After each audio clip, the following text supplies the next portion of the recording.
Vi ska leta efter CAs revolver som han eventuellt har grävt ner i någon slags nervös tillstånd när han fick kallelsen av polisen att han var tvungen att lämna in den. Och vart ska vi? Västerhaninge. En av de platser som han bodde på. Och det var den där han bodde tidpunkten för kallelsen, när han tog emot kallelsen.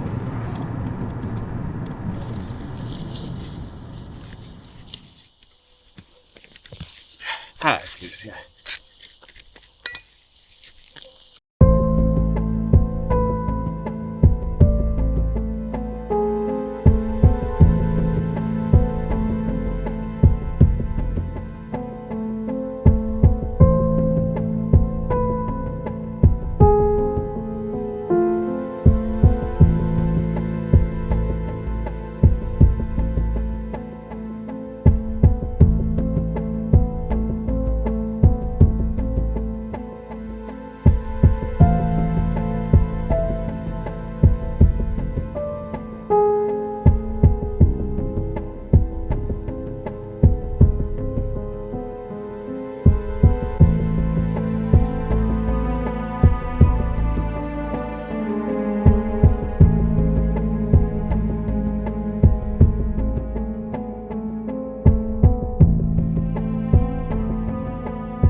Det försvunna vapnet står i centrum i polisens utredning av Christer A.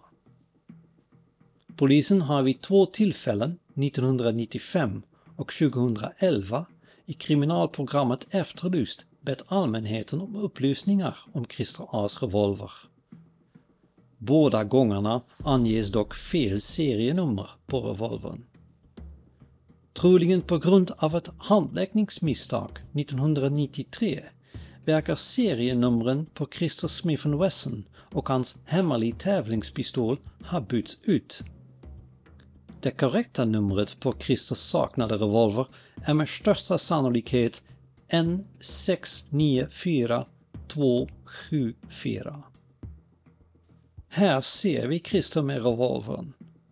Är det vapnet som användes för att mörda statsminister Olof Palme? Det känns som nästan omöjligt, men Peter och jag försöker hitta vapnet. Mer om det senare. Polisen för Christer ytterligare 2 gånger, år 2000 och 2007. Christer gör ett trött intryck och ger undvikande svar. När man läser speciellt Lennart Gustafssons polisförhör med honom, där känner man den här i många av många av de meningar man kan läsa en viss form för depression faktiskt. Att han liksom är trött på att han är samtidigt aggressiv, för varför ska han nu förhöras igen? Han har blivit förhört, tror jag, sammanlagt nästan ett dusin gånger, tror jag det är. Och speciellt Lennart Gustafsson har ju varje gång han har sett en liten spricka, så har han ju hållit ett nytt förhör med honom. Lennart Gustafsson, kriminalinspektör i Palmegruppen, är den som förhört Christer A de senaste 2 gångerna. Och eftersom han då bor i Trångsund liksom Christer, stöter de på varandra då och då. Vi har pratat med Lennart Gustafsson. Han vill inte att vi spelar in samtal med honom, men vi får återge det han säger med våra egna ord. Och det är okej att fotografera honom. Christer var en ensam varg. Jag träffade honom i spelbutiken på torget och han frågade: "Varför stirrar du på mig? Spanar du på mig här nu också?" Jag svarade att jag spelade på hans jävla hästar och att det var lättare för honom än för mig. Och då kunde vi prata om det. Men han var svår. Hans mamma hade dött vid den här tiden och han hade tagit över hennes lägenhet. När jag såg honom med sin stora statur och långa fladdrande rock fick han mig alltid att tänka på vittnesbeskrivningar. Jag jobbade med Palmemordet i över 30 år, längre än någon annan. Jag är övertygad om att Christer A är det hetaste spåret i utredningen. Nu hade vi hört honom, vi har gjort husrannsakan. Han hade inte, så att säga, lämnat någon information som förde utredningen så mycket längre. Fortfarande så tänkte vi på varför han försökte dölja, så att säga, ett brott genom att erkänna ett brott. Det tyckte vi fortfarande var intressant, och det gjorde oss ganska övertygade om att han av någon anledning ljuger om vad han gjorde av vapnet, och att den råkade vara en 357 som skulle provskjutas i Palmeutredningen gjorde inte saken mindre intressant. Och till slut så började vi faktiskt diskutera, skulle man kunna göra en undercover operation, så att säga, någon i den meningen att någon person från den här duktiga gruppen som höll på med sånt här på Rikskrim då sökte kontakt och, så att säga, kamratmässigt, så att säga, nästlade sig in i hans värld och kanske skulle kunna få honom att berätta saker och ting. Samtidigt så är ju det där en metod som man kan diskutera rent rättsligt. För att man på något vis så går man förbi rättegångsbalkens bestämmelser. En misstänkt ska ju ha rätt till att få veta att han är misstänkt, och han ska ha rätt till försvarare och så vidare och så vidare. Speciellt då om man ska utreda mordet på en statsminister, så blir det ju naturligtvis ändå känsligare. Så att det där stannade på diskussionsplanet, så att säga. Men rent teoretiskt som tankeexperiment så tror jag att man skulle kanske ha varit ett sätt, det kanske det enda sättet att komma vidare i utredningen. Christer A berättar för sin släkting Leif, troligen 1985, att han sköt genom sin TV när Palme var med i bild. Efter Palmemordet fick jag för mig att han gjorde sig så osynlig som möjligt för att han hade något att dölja. Jag sökte ingen kontakt, för kan man skjuta en statsminister så kan man nog röja någon ur vägen som hotar att avslöja saken. Men i slutet av 90-talet bestämmer Leif sig ändå för att besöka Christers sjuka mor och träffa Christer. Då var Christer ingen tuffing utan en ensamstående medelålders man som tog hand om sin sjuka mamma, minns han när vi träffas. Det var rörande och sorgligt för jag kanske när jag hälsade på tidigare. Vi pratade en timme och han tänkte 3 cigaretter åt henne. Jag kunde inte låta bli röken trots att ögonen var slut. Ja. Och hon hade inte ens kraft i fingrarna att dra tändstickor på planen. Då gjorde Christer det. Christer är 55 år. Trots att han själv inte rökt. Ja. När hon var borta kom antagligen grubblerierna om meningen med livet och hans bestämda vilja att inte vara till last för någon. Och vapen hade han uppenbarligen kvar, skriver Leif senare till mig. När Christer A misshandlar en ung tågresenär 2002 arbetar han vid Scania i Södertälje. Men han förlorar även det jobbet.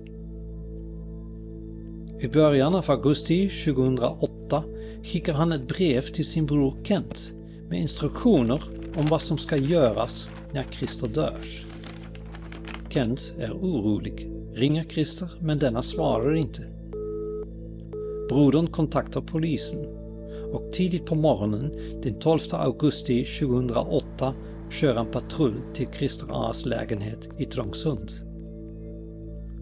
En anteckning i polisrapporten tyder på att polisen gjorde ett liknande besök hos Christer A 6 veckor tidigare. Denna gången går det fel. Medan polisen är vid dörren tar Christer sitt eget liv med ett jaktgevär. Christer Korpi är en av de poliser som är närvarande vid tillfället. Om jag ser händelserapporten, fick ni också informationen innan att han hade skjutvapen? Är det då vanligt att man letar efter vapen när man går in, även om... Jag kommer faktiskt inte ihåg i det här instansen överhuvudtaget. Men generellt nu för tiden så brukar man ju leta efter skjutvapen. Men jag kommer inte alls ihåg i det här läget. Enligt polisens PM hittar polisen inte Christers hemliga pistol som Christer fortfarande äger. Var den finns är en gåta. Christer har fortfarande lån kvar hos pannbanken när han dör. Har pistolen hamnat där?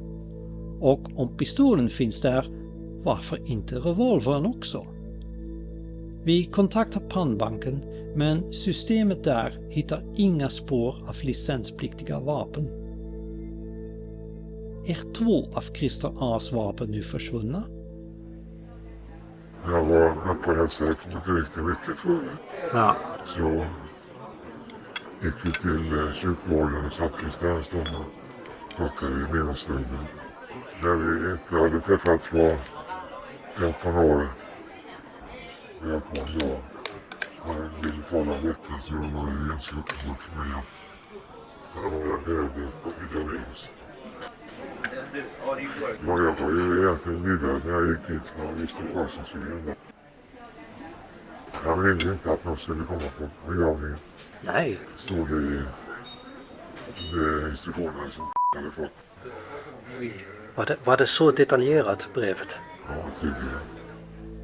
Först flera månader senare får Palmegruppen veta att Christer A inte längre är i livet. För sent för en husrannsakan. Kent har redan utrymt lägenheten vid det laget. Lennart Gustafsson talar med honom. Brodern har slängt det mesta, men uppger att han har några flyttkartonger att gå igenom. Om det skulle vara något av intresse för Lennart Gustafsson så lovade brodern att kontakta honom, läser vi. Ingenting tyder på att polisen själva tittat på dessa kartonger. När Christer A avlidit har också chanserna att åtala honom försvunnit. Men 3 år efter hans död intensifieras plötsligt misstankarna. Lennart Gustafsson säger att han blivit kontaktad av Akademiska pistolklubben 2011. Materialförvaltaren Göran har hittat 2 askar med Winchester Western Super X-kulor, den typ som användes av Palmes mördare. Och Göran minns att Christer A köpte några av dessa kulor runt 1983 eller 84. Göran bekräftar detta när vi ringer honom. Alltså det var just som tog hand om det mesta där. Som köpte den mesta ammunitionen? Ja. Och det är ju anmärkningsvärt. För till polisen har Christer alltid nekat till att ha haft metal piercing-kulor av det här märket. Göran berättar till och med att Christer en gång räddat hans liv när de övade med liknande ammunition och då visar hur kallblodig han kan vara under stress. Vi skulle köpa på att den har en annan metal piercing. Ammunition har vi. Vi skulle testa den och då har vi på sätt fått lite motorblock. De är ju rätt så tjocka. Så skulle vi fånga så ställer oss en stor parad då. Och så den som längst fram sköt mot det blocket. Och då studsade killen till oss och träffade mig och så det var ju lite blodflöde och sådär. Men just på kistan så först så där satt iskrabbar så tog min hand och släppte mig bort på en bil och sen så körde vi iväg till det låg väldigt nära där vi hade en skjutbana på Fjällsanden och det är bara minuter dit och sen har vi en då på operationsbordet så de kan jag inte köpa. Alltså det var så illa ändå att den satte sig så på dig? Nej, det var Göran ger polisen några metal piercing-kulor från de kartonger han har kvar. De undersöks. De har en annan blyisotopsammansättning än mordkulorna. Innebär det att de kulor Christer A köpte från APK inte kan vara mordkulorna? Tidigare skulle detta vara slutsatsen. Men när jag gjorde research för min bok hittade jag en studie från 2016 som visar att det inte är onormalt att askar från Winchester Western och andra märken innehåller kulor med olika isotopsammansättning av bly. Peter ringer vapenexperten Patrik Hertzman. När han jobbar vid Nationellt forensiskt centrum 2020 skriver han en sammanfattning om de undersökningar som gjorts av vapen och kulor på uppdrag av Palmegruppen. Det går inte att förutsätta på villkorsvis faktiskt att alla kulorna i en och samma ask har samma blyisotopsammansättning. Det finns så att säga testat och bevisat att det kan vara ett stort antal olika typer av sammansättning i en och samma ask. Det var ju något annat av de här fallen där en person skickade in exemplar av samma ammunitionstyp som de som använde. Och så konstaterar man att det var inte samma blyisotopvärde, men det kan ändå ha varit från samma ask så att säga. Det går ju liksom inte att utesluta av precis det skälet. I och med att det känns att det kan förekomma variationer. De här kulorna har ju en ganska stor blykropp och sen spetsen är av hård metall då, en hård stållegering. Så att med själva blykroppen då, man gör ju så när man tillverkar att man har en stor blysmälta, jag vet inte hur mycket det är, som man sen gör kulor av då. Och när den blysmältan är slut, då startar man ju upp en ny blysmälta. Och det kan ju hända att ammunition som ligger precis i skarven där, att det kan komma ammunition eller kulor ifrån blysmälta 1 säger vi då, och sen så även från blysmälta 2 då, som hamnar i samma patronask när man tillverkar eller när man förpackar ammunitionen så att säga. Det går alltså inte att utesluta att mordkulorna kom från en ask från Akademiska pistolklubben. Den avgörande frågan kvarstår. Om Christer A's revolver hittas kan den kopplas till kulorna. Även om den revolvern är mordvapnet är det inte säkert, menar Patrik Hertzman. I rapporten står att läsa att spåren som förekommer på kulorna är så begränsade i omfattning och komplexitet att det sannolikt inte är eller någonsin har varit praktiskt möjligt att genom spårundersökning binda kulorna till de vapen som utskjutits ur vapnet. Ska jag tolka det som att spårmängden räcker inte för att få en bra sannolikhet på att kunna identifiera vilket mordvapen det är? Nej, det är precis så som jag ser det också. Och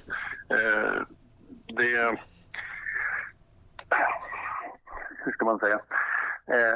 Man vet nästan, det går inte att veta med absolut säkerhet att det alltid skulle kunna gå. Nej. Men med tanke på vad normalt förekommer på kulor som vi med någon form av säkerhet binder till, eller med visshet ska man väl snarare säga, för det är inte någon form av säkerhet. Ja. När man säger att en kula är ett visst vapen så ska man ju inte vara övertygad.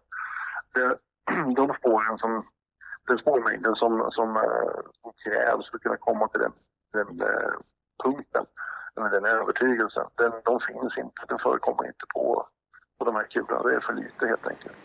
Men alltså en förutsättning idag är ju att det här vapnet är i stort sett oanvänt, att det har legat inoljat sen 1986 då. Man kan göra en provskjutning och jämföra då, och man använder så att säga båda kulorna och bedömer att de kommer från samma vapen. Då är det min uppfattning att man skulle kunna komma en bra bit på väg, alltså när det gäller ett utpekande. I rapporten står det också så här, den här rapporten som skrevs innan. Ja. Att det kan inte uteslutas att vapnet som dödar Olof Palme kan ha passerat SKL eller NFC utan att kunna identifieras som mordvapnet. Ja, absolut. Så är det ju. Det är ju lätt att missa. Framförallt om det är ett vapen som skjuts mycket med då. Att man skulle ha fortsatt att skjuta med det till exempel, med den här typen av ammunition eller annan hårdmantlad ammunition och så. Så att det är fullt möjligt att man har missat det vapnet.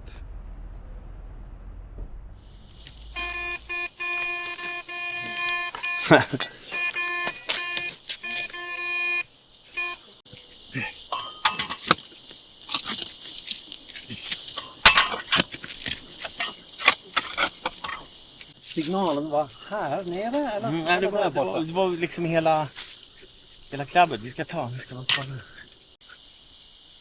i stenarna. Ja. Det här är bara sten.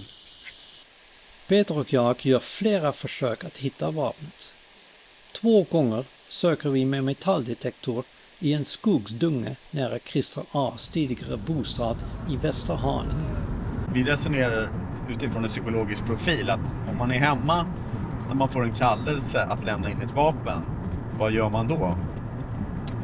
Och då tror jag att det finns möjlighet att man försöker lägga den utanför så att den inte finns inne vid en husrannsakan. Och vid tillfället så bodde C.A. i Västerhaninge. Han gjorde ju en bostadskarriär som gick neråt. Från att ha bott på Hälsingegatan så gick det sämre och sämre privatekonomiskt, så att han flyttade till egentligen sämre och sämre boende med lägre standard hela tiden.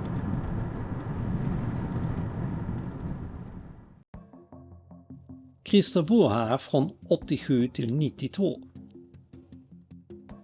Han brukar använda sin pistol under tävlingar, men 1989 vinner han en tävling för grovkalibriga vapen som en Smith & Wesson. Det är den enda gången efter Palmemordet som han sannolikt använder sin revolver. Han gör det när Christer Pettersson åtalas för mordet. Kanske ingen slump, för vad läser vi redan i gärningsmannaprofilen? Under förutsättning att gärningsmannen inte är identisk med Christer Pettersson torde han vid tiden för rättegången mot denna ha upplevt en påfallande grad av säkerhet och triumf. Hösten 1989 får Christer A förmodligen den första kallelsen till undersökning av revolvern. Då är det dags att gömma undan vapnet så fort som möjligt. Någon bil har han inte längre, och att göra en bussresa med vapnet är inte riskfritt. En närbelägen skogsdunge ger dock möjlighet till uppsikt.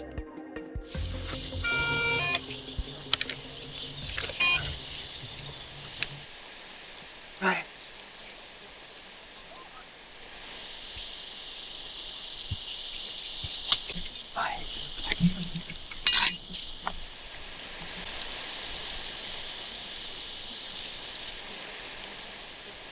Usch, jag kände så någonting.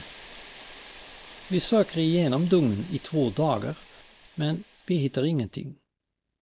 Tror du att man någonsin kommer hitta mordvapnet? Nej, egentligen tror jag inte det. Jag kan säga att jag hoppas det. Jag hoppas att, alltså det som skulle kunna hända är ju att någon har det här som en trofé. Va? Någon har utfört det här, och det är inte säkert att det är gärningsmannen som har vapnet kvar. Men att det finns kvar på grund av att det är det här vapnet som Olof Palme blir skjuten med. Det är ju en förhoppning som finns, och att det skulle dyka upp på ett eller annat sätt. Någon person dör, man hittar ett dödsbo eller någonting annat. Eller ett bankfack som ligger någonstans och så vidare. Till skillnad från de andra poliserna som vi pratat med så uttalar sig Sonny Björk inte om Christer A. Han har tidigare sagt att han fortfarande inte utesluter att Christer Pettersson är inblandad. Men det är klart att om man hittar ett vapen, du hittar en revolver, en Smith & Wesson 357 Magnum, och spårbilden pekar i den riktningen att det är faktiskt det här vapnet som är använt på Sveavägen. Sen måste man ju spåra det tillbaka till 1986. Vem hade det 1986? Vem sköt med det på Sveavägen? Jag tänker dra lite grann om avsnittet Christer. Och han blev ju intressant i utredningen i anledning av att han hade licens för en revolver Smith & Wesson 357 Magnum. När Palmegruppen håller presskonferens inför 30-årsdagen av mordet 2016 talar polisen för första gången offentligt om Christer A. Förutom att han inte bodde så långt ifrån brottsplatsen så kunde man också konstatera att han inte var någon anhängare till Olof Palme. Spaningsledare Dag Andersson sammanfattar varför han är så intressant.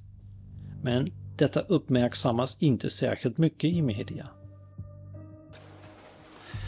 I och med att vi inte under den här tiden fått klarhet vilket vapen Christer har. I och för sig så har vi då ett tillverkningsnummer, men vi vill ju ta tillfället i akt och gå ut med att vi är intresserade att få kontakt med personer som eventuellt vet någonting om det här vapnet. 2019 får polisen in de senaste tipsen om Christer A. En före detta sambo till Leif hävdar att Christer erkänt mordet för Leif. Men Leif säger att detta inte är sant. Enligt Leif har Christer aldrig talat med honom om Palmemordet och därför inte erkänt någonting. Han blev polis från Stockholm och intervjuade mig. Jag tror att hon var ute efter beläggningspengar. Men han har aldrig erkänt det. Nej. Polisen förhör Leif i november 2019 och det blir den sista åtgärden i utredningen mot Christer A.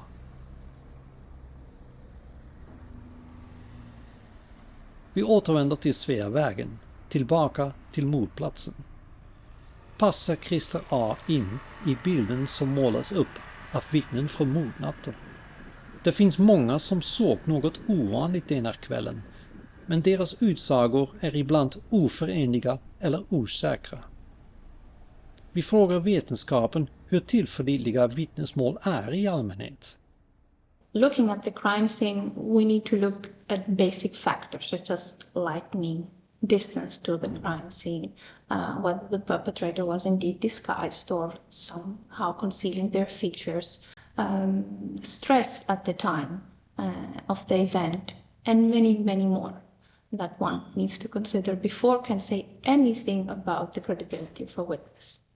One needs to consider how the questions were posed to that witness, whether they were open so the witness can tell their story uninterrupted in the way they want, starting from the point they feel more comfortable, or if they were close-ended, meaning that the witness might get the impression that a specific answer is alluded to.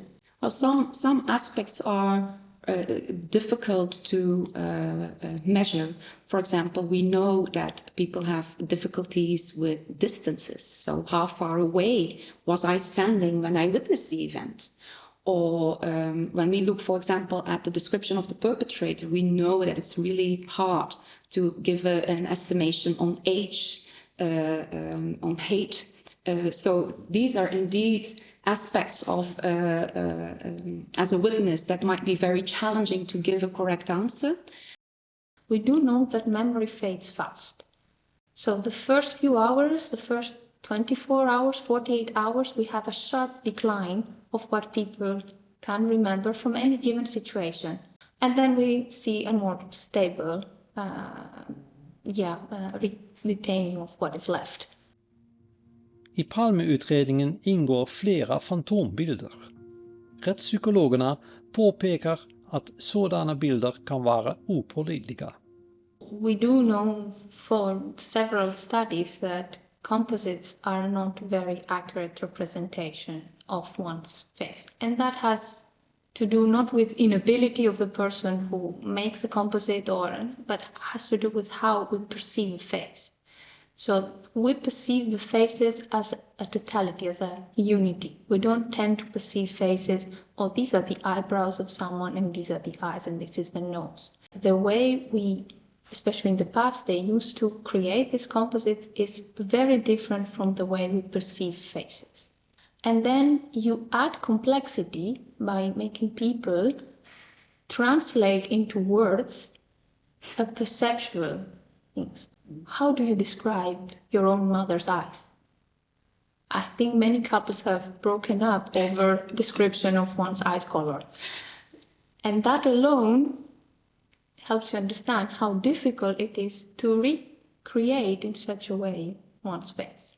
We now add even more complexity by adding time in the equation, the ability to encode well enough a face just by seeing it a few instances from one very specific point of view instead of from different angles and over repetitive viewings. So is it possible? Yes, many things are possible. Is it very likely that such a composite would be an accurate description of someone? I don't know, depends on the situation. Kort sagt är det bättre att leta efter likheter mellan vittnesmålen än att lägga stor vikt vid avvikelser i enskilda vittnesmål.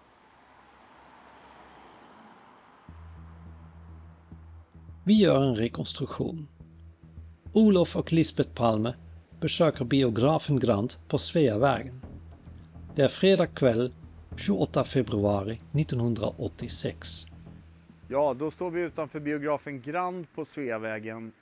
Här var det ganska många personer som iakttog en man eller flera män som uppträdde mystiskt. Ja, det var framförallt ett vittne som hade något intressant att berätta. Det var den så kallade flygledaren. Det var en person som parkerade sin bil här för att hämta sina föräldrar som var på samma bio. Och när han parkerade bilen såg han en man i en blå jacka gå fram och tillbaka här vid Grand. Och den här personen gav honom en stor olustkänsla. Vittnena talar om en kraftig man i 30-40 års ålder.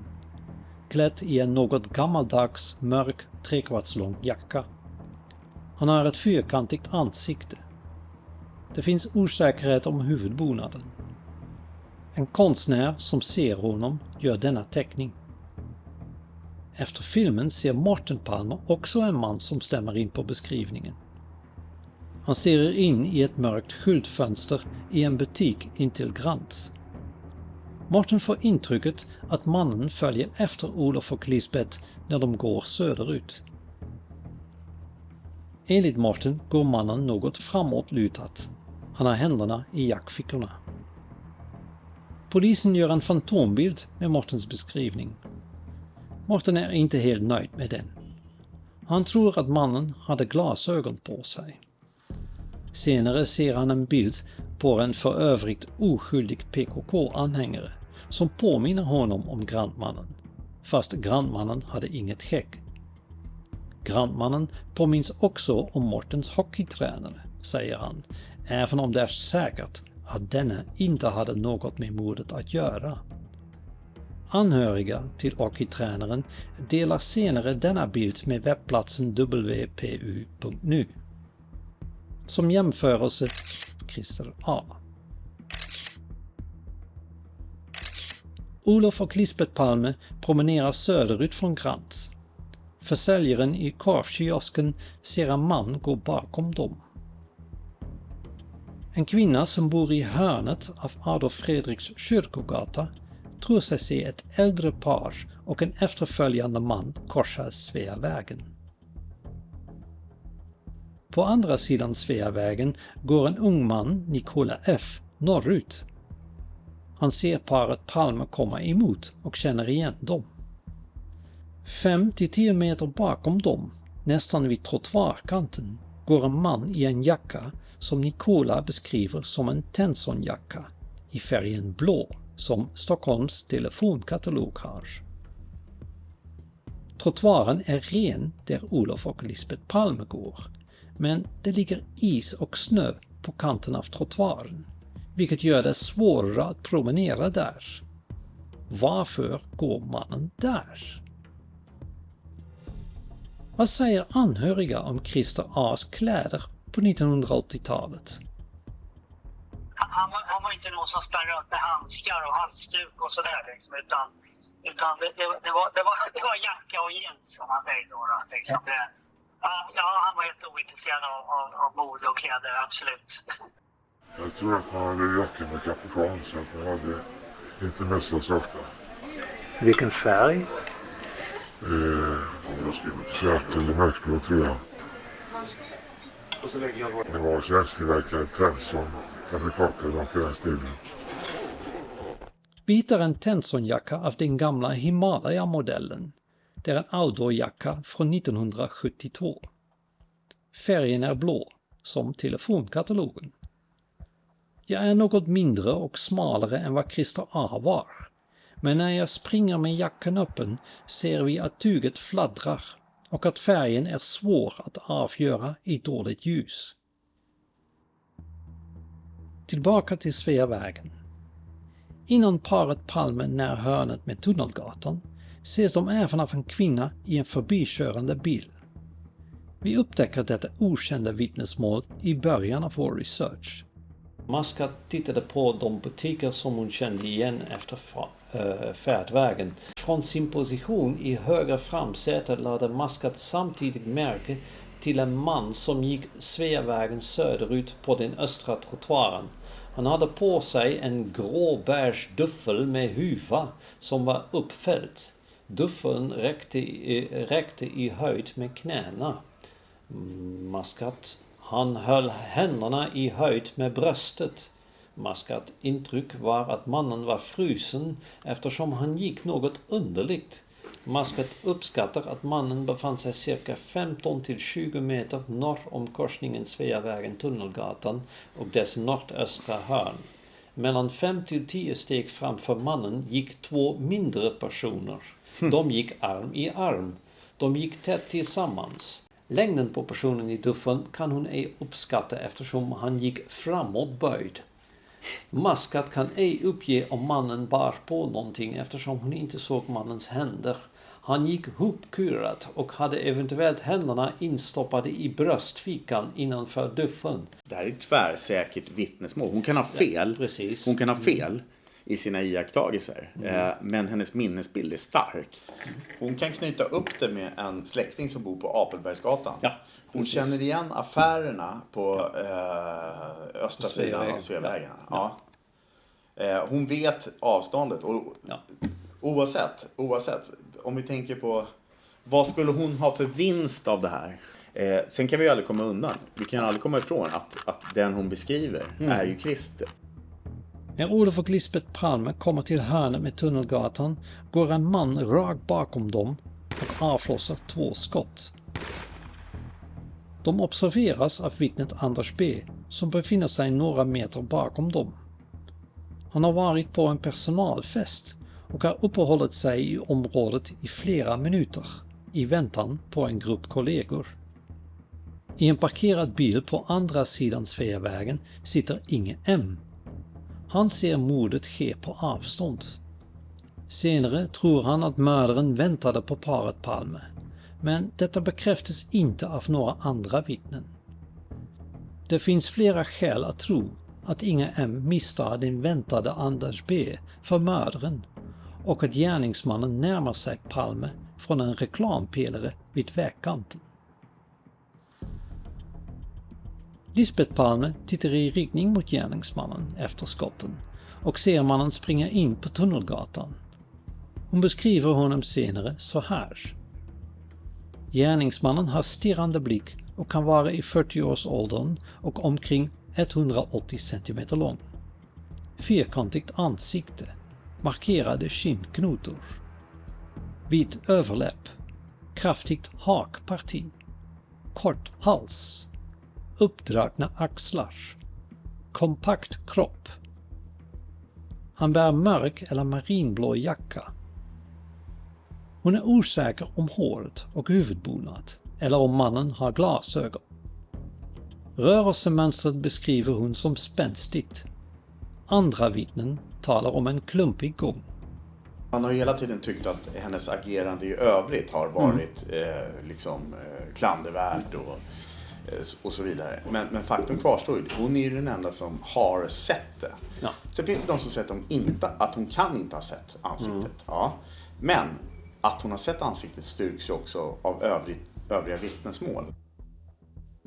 Lisbeth hävdar senare att Christer Pettersson är gärningsmannen. Vi visar Leif på en springande Christer Pettersson för att se om Christer A skulle kunna förväxlas med honom. Jag rör sig med axlarna på ett sätt som inte stämmer. Med axlarna? Ja. På vilket sätt stämmer det inte? Hur gick Christer då? Han var mer stilla med huvudarmarna. Kan du föreställa dig att någon förväxlar Christer Pettersson med Christer? På den tiden kanske. Ja, i mörkret då på kvällen så kanske vi hade gått och misstolsera. Ja. Det skulle jag inte utesluta. Det finns en uppgift om att Christer A har fått en förslitningsskada av det så kallade dödmansgreppet under sin tid som tunnelbaneförare. Detta är en säkerhetsanordning på tunnelbanetåg, och på tåg som togs i bruk 1982 och framåt är dödmansgreppet en fotpedal. Är denna skada delvis orsaken till hans klumpiga gång? Tillbaka till Tunnelgatan, 28 februari 1986, klockan 23:21. Ja, då står vi på korsningen Tunnelgatan-Luntmakargatan där en man stod placerad och såg mördaren springa förbi, eller? Ja, han kom från det hållet, och det fanns på den kvällen, eller på den tiden, fanns det några byggbaracker här. Han hörde skotten, men han kunde inte se allt som hände på mordplatsen. Men han förstod att något hade hänt, så han gömde sig bakom byggbarackerna och hörde då fotsteg. Och då kom en man springa från det hållet, och han sprang upp mot trapporna som leder upp till Malmskillnadsgatan. Efter det finns det flera vittnesmål som tillsammans pekar på hur mördaren kan ha flytt. Ja, då står vi på David Bagares gata där det andra centrala vittnet i polisutredningen kommer gående med sitt manliga sällskap. Och såg vad då, Mark? Ja, kvinnan, hon såg en man. Han kom från trapporna mot Malmskillnadsgatan, och han sprang från hörnet vid David Bagares gata ner mot Regeringsgatan. Han hade en mörk rock eller kanske jacka, och han försökte stoppa något i en väska. Vittnet talar om en mörk rock som är uppknäppt och fladdrar. Hon ser inte mannens ansikte. Kan den lilla väskan som kvinnan uppfattat ha varit ett hölster? När Christer A köper sin Smith & Wesson får han ett hölster. Han kan inte förklara för polisen vart hölstret tog vägen. Ja, då står vi på Regeringsgatan precis 10 meter från korsningen upp mot David Bagares gata, där några vittnen var med om någonting märkligt. Ja, det var en man och en kvinna. De gick här på Regeringsgatan, de gick norrut, och kvinnan snubblar här, och hon krockar mot en man som försöker passera henne bakifrån. Och den här mannen, han reagerade inte på det här, och kvinnan ropade något eftersom hon var lite arg. Men han svarade inte alls, och han gick ner och försvann ganska nära hörnet med Snickarbacken. Kan det vara möjligt att mannen tog Snickarbacken ner? Det är absolut möjligt. Från Snickarbacken leder en trappa ner mot Birger Jarlsgatan. Här ser en parkeringsvakt en man i blå jacka som döljer sitt ansikte bakom sin hand. I hörnet mot Birger Jarlsgatan ser en kvinna i en taxi en stor och kraftig man som hastigt kommer gående från gatan. Hon ser inte om mannen korsar gatan. Ja, vi står nu på smala gränd där ett vittne såg en man som senare kommer att ligga till grund för fantombilden. Vad säger man om det här vittnesmålet?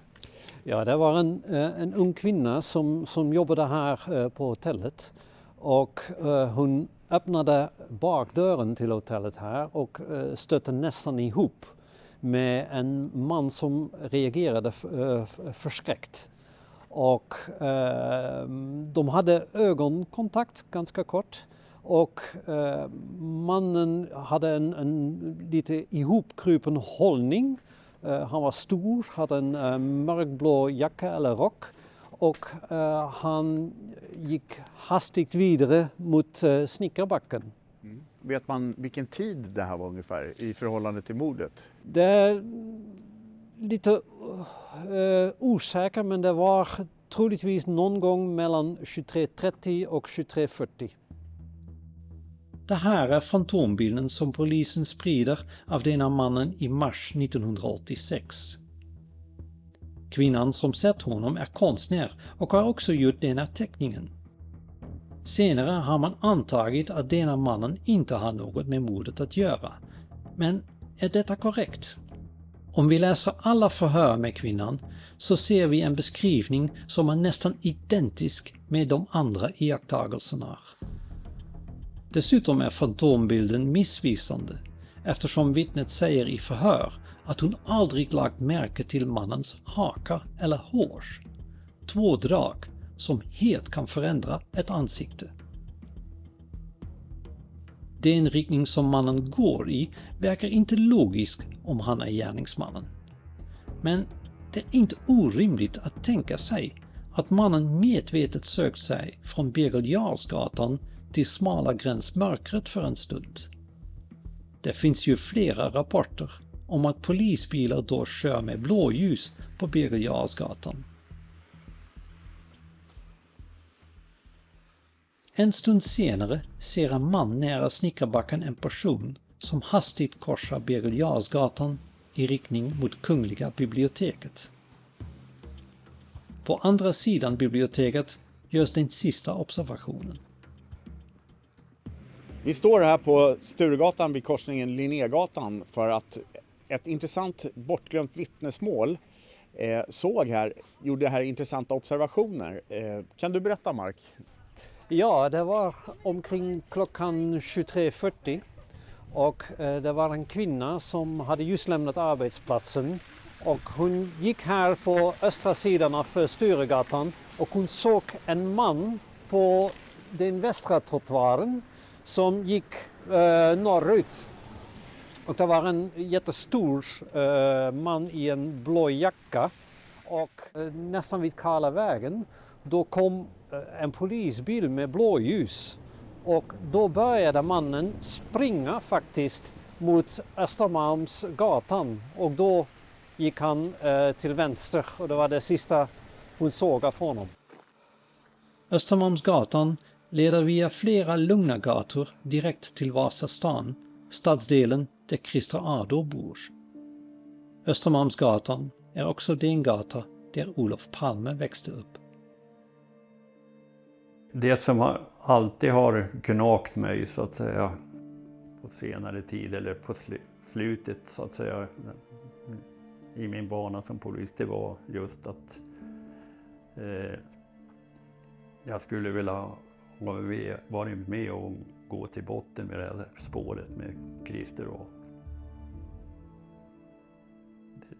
det måste jag säga, det är så att säga det jag funderar mest på.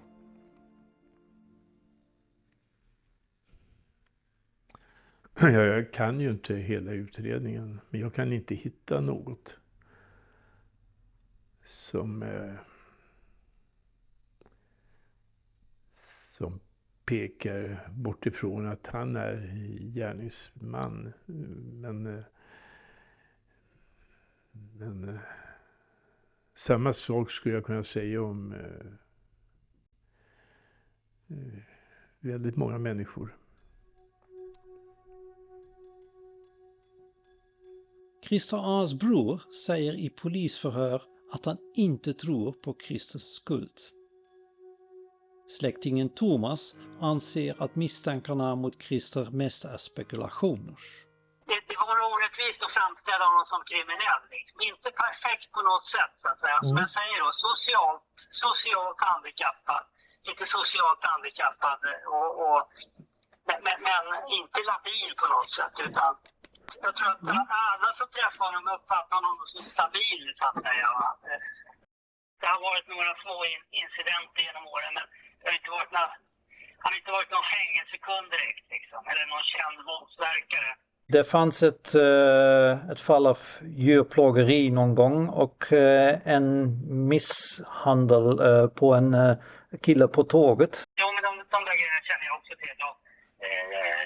De kan man inte försvara på något sätt, men det gör en ju inte till en mördare, tänkte jag säga. Potentiell mördare, tänkte jag säga, de händelserna. Alltså. Det var inget beteende som du känner igen. Det var inte vanligt att han blev så arg, eller? Nej, absolut inte. Absolut inte. Däremot att han hade humör, absolut, att han kunde reagera liksom, på saker, men inte att han var labil. Han kunde nog, han kunde nog resonera om de mesta grejer, men där man inte var överens, det fanns ingen anledning att ta upp det. Jag frågar Thomas om han tycker att Christers berättelse om vapenförsäljningen låter trovärdig. Man kan väl svara, man kan säkert svara både ja och nej på den frågan, så att säga. Alltså, det är väl uppenbart, det har väl visat sig efteråt, det är väl uppenbart att han var ute efter pengar, och sen var ju Christer kanske inte så socialt smidig i alla gånger. Jag skulle säga att det är väl både och. Jag menar, behöver man pengar så gör man sig av med saker. Det var inte hans stil att be om hjälp, så att säga. Det är därför jag säger att jag har ju förstått långt efteråt att han hade ekonomiska problem. Men det höll han för sig själv, så att säga. Det här att han har pantat saker och att han har gjort sig av med saker, det har ju framkommit långt efteråt då egentligen. Jag tror absolut inte att Christer har gjort sig av med vapnet.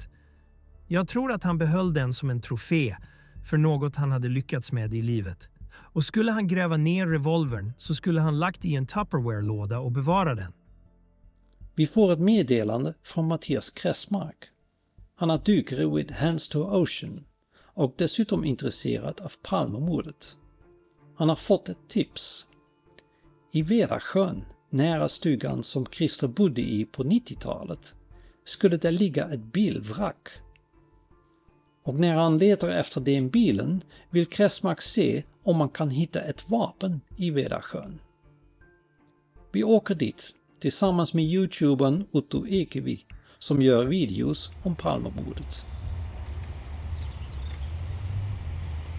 Så det här är ett väldigt enkelt dyk. Det vi har emot oss är ju sikten kommer vara dålig. Det är väldigt lätt att komma i som ni ser, det är lätt att komma ur.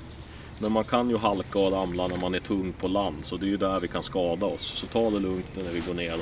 Längst bort där då har vi fått en plats utpekad och där ska det ligga en bil vid hundbadet. Så jag tänkte att vi börjar där. Sen har vi den här lilla devicen. Så det här är alltså en replika med exakt vikt som en fulladdad Smith & Wesson 357 väger. 1,3 kilo. Så vad vi ska göra med den här är att ta den och simulera då att man kastar den här ut i sjön. Då ser vi dels hur långt ut man kan kasta en sån här. Och då får vi en liten avgränsning på hur långt ut vi borde gå eller där den borde kunna hittas. Hittar vi den då vet vi att det finns en möjlighet att hitta grejer. Men om den där sjunker ner och liksom ligger under dyn, ja, då vet vi hur pass svårt det är. Men sökandet är förgäves. Ingen bil, ingen revolver. Vattnet är väldigt, väldigt brunt. Väldigt kort sikt. Botten är oftast täckt av växter som kanske är 10-30 cm långa. Och sen är det mjuk dy i typ 30, 40, 50 cm. Så att kommer man åt botten, kommer man åt vegetationen så ser man ingenting. Vi gjorde ju ett test där vi kastade i en flaska som var med en simulerad vikt som stämmer med en Smith & Wesson 357 Magnum. Yes. Hur bedömer du möjligheten att hitta den? Ja, det är helt omöjligt. Ja.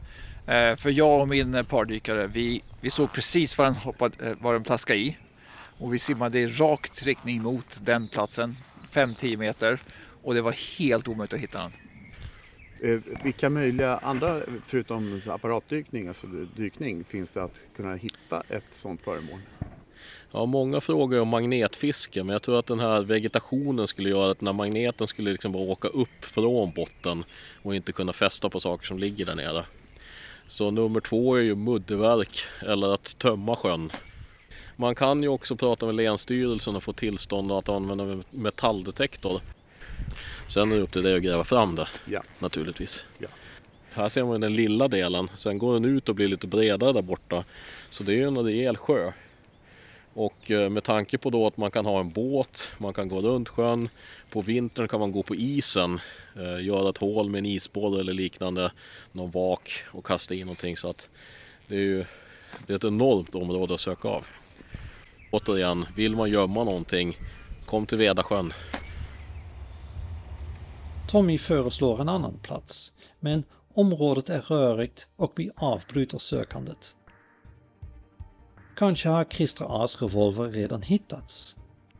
När jag 2016 frågar Palmegruppen får jag bekräftat att revolvern ännu saknas. Men 8 år senare, trots att utredningen är nedlagt och delvis offentlig, vill polisen inte längre svara på frågan om Christer Smith & Wesson fortfarande saknas.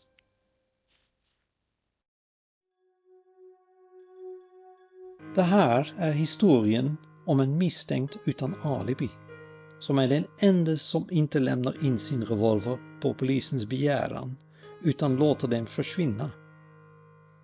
En man som har tillgång till den ovanliga typ av ammunition som gärningsmannen använde. En misstänkt med rätt personlighet. Ett hat mot Olof Palme. Ett utseende och en gångstil som stämmer med vittnesuppgifter. En bostad i närheten av brottsplatsen. Ett påfallande intresse för både Palmeutredningen och mordplatsen och som höll sig undan strax efter mordet. I hela utredningen om mordet på Olof Palme finns det bara en person med en så pass lång och stark indiciekedja. Syftet med dokumentären var att vi skulle redovisa ett spår som hittills var glömt av de massmedierna eller delvis glömt. Det var ju ganska otroliga anledningar egentligen. Så att den här personen som vi berättar om har klarat sig på slarv från polisen, slarv från massmedia, slarv från egentligen allting. Har haft en osannolik tur. Men det finns otroligt mycket i berättelsen om den här personen, Christer A, som gör att det är väldigt, väldigt mycket som pekar på att med vidare utredningsåtgärder hade man kommit längre. Tror ni att Palmemordet kommer att lösas? Det finns nästan inga spår, inget bevismaterial, det finns bara indicier. Och många av de personer som möjligtvis var inblandade i Palmemordet är avlidna nu. Det gör det jättesvårt att tillsammans gör det jättesvårt att lösa Palmemordet på ett juridiskt sätt. Men det finns också en annan typ av lösningen som är inte direkt den här lösningen, men som är viktig för allmänheten, tycker jag. Eller? Jag håller med. Juridiskt kommer det aldrig lösas, men jag är övertygad om att en stor majoritet av svenskar kommer ha en samsyn på vem som har gjort den, byggt på indicier. Det kommer aldrig dömas någon, det kommer aldrig, men i samhällets kollektiva minne som någonstans i historia så kommer det finnas en samsyn på vem som gjorde det. Möjligheten att klara upp brottet ligger nog långt borta, och det är på det sättet att kanske även om man använt all tänkbar teknik och gjort allting, alla delar rätt. Men så skulle det kanske ändå vara svårt att klara upp, beroende på att det är en människa som befinner sig i skuggan, mördar och försvinner ut i skuggan.